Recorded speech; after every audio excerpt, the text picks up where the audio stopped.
Medical ஃபீல்டில் human மெடிசினுங்கிறது இப்போ ரொம்பவே பாப்புலர்.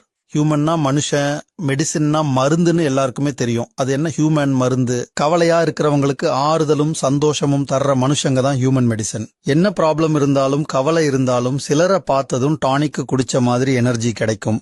அவங்க கிட்ட மனசுல இருக்கிறதெல்லாம் ஃபில்டர் பண்ணாம கொட்ட முடியும். அவங்க கிட்ட பேசுனா மனசுல இருக்கிற பாரம் குறைஞ்சிடும். இந்த மாதிரி மனுஷங்க தான் ஹியூமன் மெடிசின். உங்களுக்கு எத்தனை பேர் ஹியூமன் மெடிசினா இருக்காங்களோ அந்த அளவுக்கு நீங்க அதிர்ஷ்டசாலின்னு அர்த்தம். உங்களுக்கு யாரு ஹியூமன் மெடிசின் தேடுறதுக்கு முன்னாடி நீங்க எத்தனை பேருக்கு ஹியூமன் மெடிசினா இருக்கீங்கன்னு யோசிச்சு பாருங்க.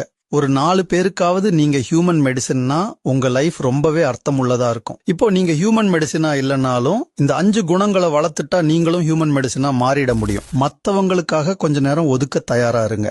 அவசர வேலை இருந்தாலும் சிச்சுவேஷனை புரிஞ்சிட்டு பேசுங்க. மத்தவங்க சொல்றத முழுசா கேளுங்க.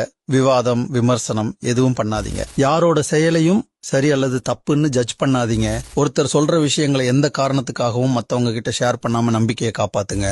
எந்த ஒரு முடிவையும் நீங்க எடுக்காதீங்க. அவங்கள எடுக்க தூண்டுங்க, ஆதரவா நில்லுங்க. இந்த 5 குணங்களையும் வளர்த்துட்டா நிறைய பேருக்கு ஹியூமன் மெடிசினா இருக்க முடியும். உங்களுக்கும் நிறைய பேர் கிடைப்பாங்க.